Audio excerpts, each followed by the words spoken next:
হ্যাঁ আমি ফোন করেছিলাম। হ্যাঁ আপনি প্রথম লাশটাকে দেখেন? কেসটা হচ্ছে এইখানে একটা পুরো বাড়ি আছে ম্যাডাম। এটা হয় কাল রাত্রিবেলায় না দুমদাম আওয়াজ শুনতে পাচ্ছিলাম। আর আজকে সকালে গিয়ে দেখি ওখানে একজন খুন হয়েছে, একটা মেয়ে। রাত্রে যখন দুমদাম আওয়াজ পাচ্ছেন, রাত্রে যখন ওখানে দুমদাম আওয়াজ আরেকবার পাচ্ছেন, অ্যাকশন, রাত্রে যখন ওখানে দুমদাম আওয়াজ একবার পাচ্ছিলেন, আরেকবার অ্যাকশন। রাত- হুডি পড়া একটা লোককে দেখা গেছে। আর ওখানটা না পুরো বাড়িটা দোতলা, পুরো বাড়ি।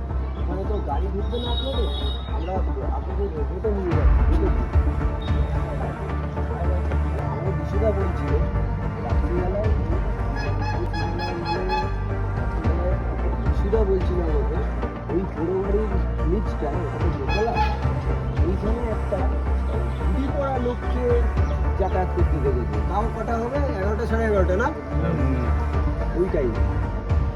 আসলে জায়গাটা ওরা